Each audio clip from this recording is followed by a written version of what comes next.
¿Qué es para ustedes ser un testigo? Un testigo eficaz. Testigo es aquella persona que presenció algún hecho y que habla acerca de. Yo vi lo que sucedió. Pero ser eficaz, ¿a qué se refiere ser un testigo eficaz? Testigo eficaz es una persona que da la certeza, que se puede confiar en lo que está diciendo, se confía en su testimonio. Es una persona que ha dado evidencia de ser honrada, de ser honorable, de ser una persona intachable. Y nosotros estamos llamados a ser testigos eficaces de nuestro Señor Jesucristo. En la vida, nosotros tenemos que dar fe de la resurrección de nuestro Señor Jesucristo. Ya vivimos lo que fue la Pascua. Ahora a nosotros nos corresponde dar fe de su resurrección. Él resucitó, Él no está muerto, Él está vivo, y nosotros tenemos que testificar que tenemos un Dios vivo, un Dios que todavía está entre nosotros, un Dios que nos acompaña, que dijo que estaría con nosotros todos los días hasta el fin del mundo, y ha sido fiel a su palabra. Vamos a leer por favor lo que dice Hechos en el capítulo 8, Hechos 1, versículo 8. Pero recibirán poder cuando el Espíritu Santo descienda sobre ustedes, y serán mis testigos, y le hablarán a la gente acerca de mí en todas partes, en Jerusalén, por toda Judea, en Samaria y hasta los lugares más lejanos de la tierra. Eso es lo que Dios dijo, que tendríamos que ir a todos los lugares, tendríamos que llevar su palabra, y que nosotros íbamos a ser sus testigos de todo lo que Él ha hecho en este mundo. Tenemos algo que aprender nosotros de sus apóstoles. Tenemos nosotros que seguir los pasos de ellos.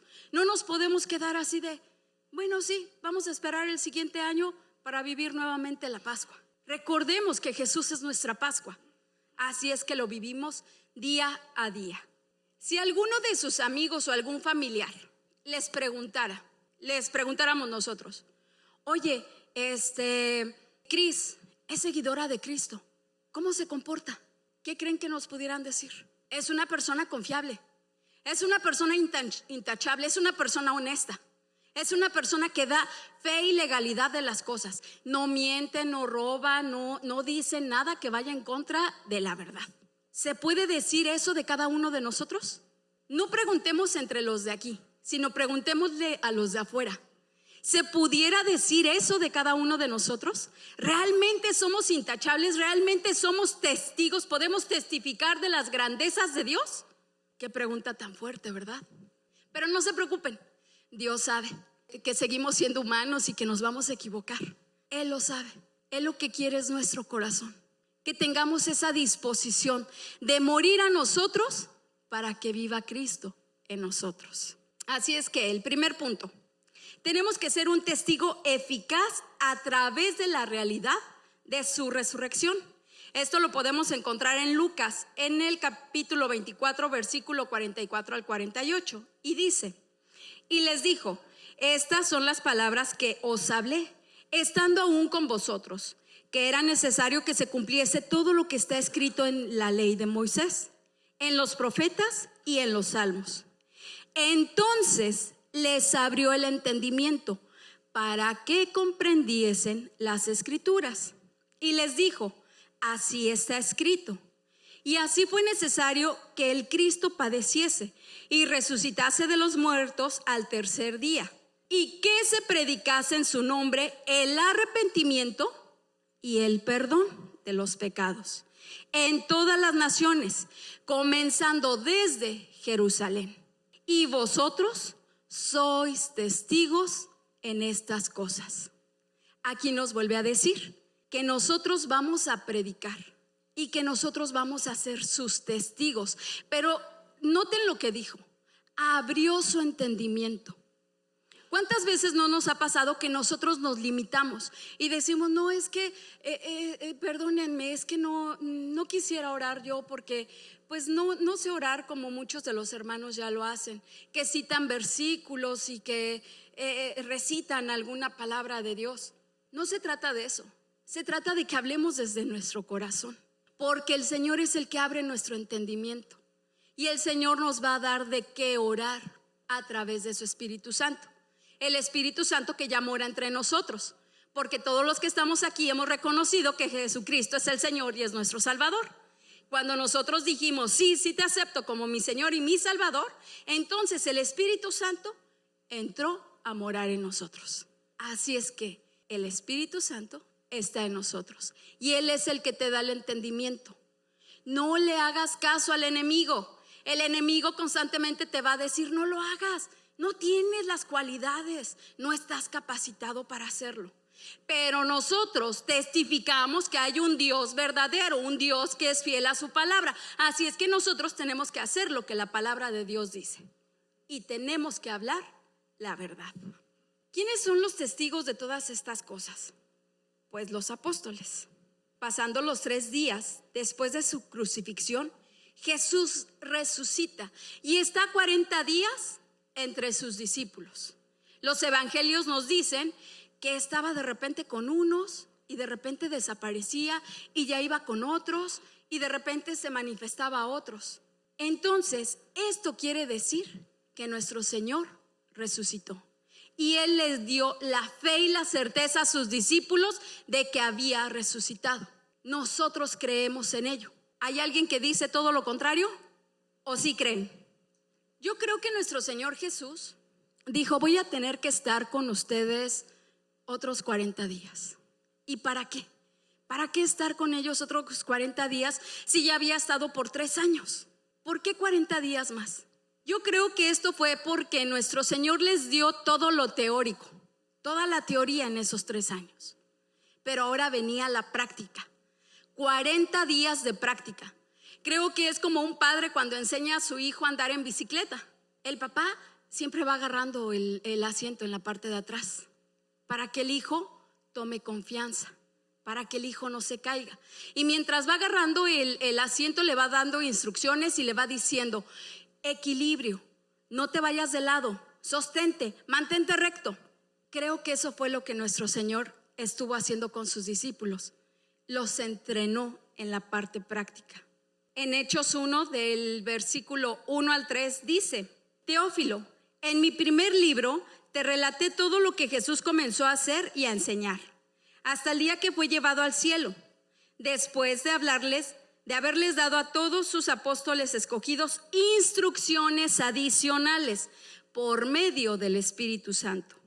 Durante los 40 días después de que sufrió y murió, Cristo se apareció varias veces a sus apóstoles y les demostró con muchas pruebas convincentes que Él realmente estaba vivo y les habló del reino. ¿A quién se manifestó? Recordemos que la primera a la que se le manifiesta es a María Magdalena, cuando ella va a la tumba. Después se dice que se les aparece a sus discípulos, pero no estaba Tomás. A los 8 días vuelve otra vez con ellos y ya estaba Tomás y le dice, Tomás, te invito a que toques mis heridas, mete tu mano en mi llaga. Después de eso también el apóstol Pablo nos dice que se le aparece a 500 personas. 500 personas más pudieron ver, pudieron darse cuenta de que nuestro Señor había resucitado. ¿Por qué lo hizo? Para que no se dijera como decían los fariseos, ¿verdad? Y los saduceos, es que no digamos que se robaron su cuerpo, no digamos que resucitó, digamos que se llevaron su cuerpo sus seguidores. El Señor por eso se manifestó a 500 personas, para que dieran fe de su resurrección. Así es que por eso nosotros creemos en esa resurrección. En Hechos 1, versículo 4 al 8 dice, una vez mientras comía con ellos, ordenó y les dijo, no se alejen de Jerusalén, sino esperen la promesa del Padre, de la cual les he hablado. Juan bautizó con agua, pero dentro de pocos días ustedes serán bautizados con el Espíritu Santo. Entonces los que estaban reunidos con él preguntaron, Señor, ¿es ahora cuando vas a establecer el reino de Israel? No les toca a ustedes conocer la hora ni el momento determinados por la autoridad de mi Padre, contestó Jesús. Pero cuando venga el Espíritu Santo sobre ustedes, recibirán poder y serán mis testigos tanto en Jerusalén como en toda Judea y Samaria y hasta los confines de la tierra. Qué hermosa palabra les da el Señor. Ahí los discípulos como que todavía estaban confundidos, decían, bueno, ya pasó todo esto, pero ¿y cuándo se va a establecer tu reino? ¿Cuándo es que nosotros te vamos a poder ver como rey? Nuestro Señor no los juzga y no les dice, ay, otra vez. Él entendía, de alguna manera él sabía que estaban desanimados. Ellos dijeron, bueno, dejé todo, dejé mi negocio, dejé a mi familia, le seguí, lo crucificaron, resucitó, pero ¿y ahora? ¿Ahora qué voy a hacer? Y cuando lo tienen otra vez 40 días entre ellos dicen, Señor, ahora sí vamos a ver tu reino, ahora sí nos vas a permitir verlo. Y el Señor dice, todavía no les toca saber eso, pero van a ser bautizados con el Espíritu Santo, van a recibir poder y entonces serán mis testigos en todo el mundo, empezando por Jerusalén, por Samaria y hasta los confines de la tierra. A eso estamos llamados todos, a los confines de la tierra. Todos los que estamos aquí, en su mayoría, venimos de otro país, no somos nacidos aquí. Yo creo que ese es el propósito de Dios. El Señor los trajo aquí para que en estos confines de la tierra, en estos lugares de la tierra, ustedes conozcan de la palabra de Dios y entonces la lleven a otros y testifiquen del Dios verdadero, el Dios que vive, el Dios que resucitó y que su reino sigue establecido aquí en la tierra. No es un reino que se tenía que derrocar al imperio romano. Al que se tenía que derrocar era el enemigo, era Satanás. La lucha no es contra carne ni sangre, sino contra huestes espirituales de maldad. Y es algo que nosotros tenemos que tener en mente y en nuestro corazón. Yo no tengo por qué pelear con mi hermano. La guerra no es con él, es con el enemigo. Es una guerra espiritual. Y yo tengo que estar orando día y noche por mi hermano para que ese enemigo lo suelte. No tengo por qué entrar en contienda con mi más cercano.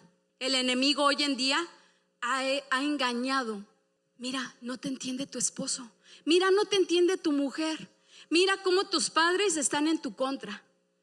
Cosas que meten en la cabeza que van en contra de lo que dice la palabra de Dios. La lucha no es contra ellos, es contra el enemigo. Así es que peleemos en lo espiritual. No le demos la oportunidad al enemigo. Vivamos el reino de Dios. ¿Cómo es que nosotros podemos ser testigos? Un testigo eficaz al recibir el Espíritu Santo. Los discípulos recibieron el Espíritu Santo. Les habló del reino. Les dijo, aquí estoy. Así son las cosas. Pero aún no se había comprendido. Y Jesús dice, bueno, ellos no van a poder hacer nada en sus propias fuerzas. Así es que necesitan ser llenos del Espíritu Santo, porque solamente con el poder del Espíritu Santo es que se vence. Solamente con el Espíritu Santo es que uno rompe cadenas. Solamente con el Espíritu Santo es que uno puede llegar al objetivo. Así es que nosotros tenemos que estar llenos del Espíritu Santo. Esta promesa la hizo el Padre. El Padre prometió que el Espíritu Santo iba a estar con nosotros y la repite su Hijo, nuestro Señor Jesucristo. Así es que es una promesa fiable. Esta promesa se debe de recibir con fe. Debes de tener la certeza de que el Espíritu Santo está en ti, de que el Señor ha enviado al Espíritu Santo a tu vida. Seremos bautizados con el Espíritu Santo. Esto quiere decir que seremos sumergidos en el Espíritu Santo. Las escrituras ya lo leímos, dice Juan bautizó en agua, pero ahora serán bautizados con el Espíritu. Es decir, nosotros vamos a ser sumergidos en el Espíritu. El Espíritu viene sobre nosotros. El Espíritu, hagan de cuenta que va a ser como esa agua que nos cubre a nosotros. Nosotros vamos a sumergirnos y vamos a ser llenos. Vamos a sumergirnos a esas fuentes de agua viva. Él es el único que nos va a poder traer esa saciedad, el único que va a poder traer esa frescura a nuestras vidas. Si te sientes agotado, si te sientes cansado, si te sientes desanimado, el único que puede traerte o sacarte de esa situación y traerte libertad es el Espíritu Santo de Dios. Tienes que ser sumergido en el Espíritu Santo. Es como si fueras a una alberca o al mar. Cuando vas, ¿qué es lo que haces? Te sumerges. Después de que nadas, no sé si les haya pasado a ustedes, a mí sí me ha pasado, que después de nadar, después de estar en un lugar así de recreación, uno sale relajado. Tu cuerpo sale bien relajadito. Llegas a casa, te das un baño y descansas profundamente. ¿Te imaginas en la parte espiritual? Ser sumergido en el Espíritu Santo, que todo tu espíritu se relaje y que descanses en Dios, porque Él es el único que tiene el control de todo. Nosotros no. ¿Para qué angustiarnos? Deja todo en sus manos. Tenemos que ser testigos eficaces sobre la ascensión y su regreso, porque también las escrituras dicen en Hechos 1, versículo 9: habiendo dicho esto, mientras ellos lo miraban, fue llevado a las alturas hasta que una nube lo ocultó de su vista. Ellos se quedaron mirando fijamente al cielo mientras él se alejaba. De repente se les acercaron dos hombres vestidos de blanco, que les dijeron: Galileos, ¿qué hacen aquí mirando al cielo? Este mismo Jesús que ha sido llevado de entre ustedes al cielo, vendrá otra vez de la misma manera que lo han visto irse. Tenemos esa promesa, lo vamos a volver a ver. Así como ellos vieron que subió, que desapareció entre las nubes, nosotros vamos a ver cómo Él regresa de entre las nubes. Bendito Dios. Sus discípulos fueron testigos de cómo Él, en su cuerpo ya glorificado, Él subió, Él sube. Así es que nosotros tenemos que dar testimonio de eso.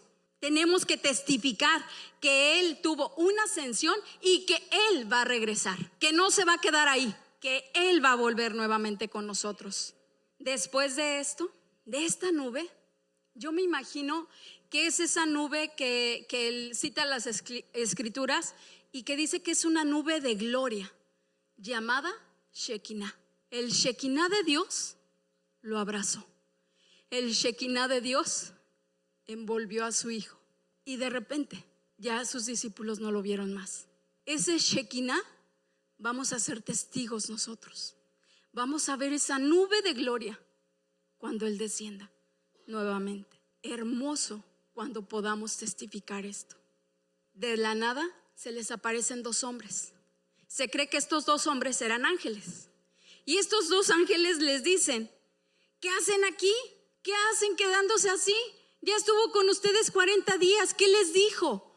Que regresaran a Jerusalén, que no se fueran de ahí, que esperaran. Nosotros tenemos que ser obedientes. Él ya nos dio una indicación y eso fue lo que hicieron sus discípulos. Dijeron: es cierto. Así es que descendieron del monte y fueron y estuvieron en oración, en unidad. Eso fue lo que hicieron sus discípulos. ¿Qué es lo que nosotros tenemos con esta situación de que Jesús subió al cielo? Él subió al cielo, sí, y sabemos que está sentado a la derecha del Padre. Pero ¿qué tenemos nosotros en esta situación? ¿Qué es lo que nosotros podemos recibir de esta parte? Pues tenemos 4 cosas por lo menos. 4 cosas que tenemos que decir. Tenemos un Dios verdadero que sigue siendo nuestro abogado. Tenemos quien nos defienda. Pero aparte de quien nos defienda, ¿quién está a favor de nosotros? Ese Jesús está en el cielo. Cuando Él partió, era necesario para darle oportunidad al Espíritu Santo de Dios. Si Él no hubiera subido al cielo, pues no estuviera el Espíritu Santo de Dios entre nosotros. Pero era necesario que Él estuviera en el cielo para que el Espíritu Santo de Dios morara entre nosotros. Tenemos ese abogado y tenemos un sumo sacerdote. Él es la conexión entre Dios y nosotros. Él es el que nos enlaza con el Padre. Para eso es que Él subió. Para eso Él ascendió al cielo. Él es la cabeza de la iglesia. Nosotros somos su cuerpo. Él desde allá arriba sigue dirigiendo a la iglesia. Él sigue diciendo qué es lo que sigue. Trabaja en esto, lleva mi palabra a tal lugar. No te quedes ahí, muévete. Tenemos que evangelizar, tenemos que llevar a más. Que la gente, ninguno se quede, sino que todos lleguen a la salvación y a la vida eterna. Eso es lo que Él está haciendo. Y de los versículos 16 al 26 vemos que se cumple ese mandato. Vemos que ellos regresan a Jerusalén y esperan la venida del Espíritu Santo. No se olvidaron de nada los discípulos. Todo lo que aprendieron, todo lo que escucharon, lo tenían en su mente y en su corazón. Nada olvidaron. Hicieron lo que Jesús les había mandado. Fíjense, entraron en el aposento alto. Dice el versículo 15 que había aproximadamente 120 personas. Esto incluía a los 11 discípulos. Y ellos estaban juntos, orando. Dice que ahí se encontraba María, las mujeres tal vez de los discípulos, las mujeres que seguían a Jesús, y que ahí estaban todos perseverando unánimes. Había unidad en ellos. Todos estaban en el mismo sentir. Había una conexión, y esa es la conexión que debe existir entre nosotros como iglesia.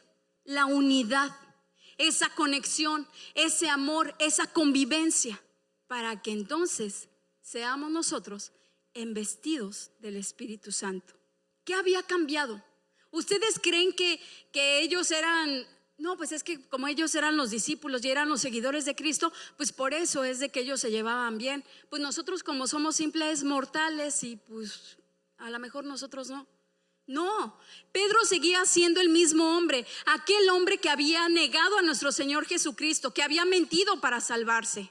Mateo seguía siendo el hombre que en algún momento había trabajado con los romanos cobrando impuestos. Santiago, el hermano de Jesús, seguía siendo el mismo hombre que no creía que Jesús era el Mesías. Juan seguía siendo el amado, el tierno, el misericordioso. Felipe era el hombre tímido. Todos de diferente temperamento, pero todos se encontraban en unidad. ¿Hay algo que tienes en diferencia con tus hermanos? Ellos la seguían teniendo. Había diferencia entre ellos.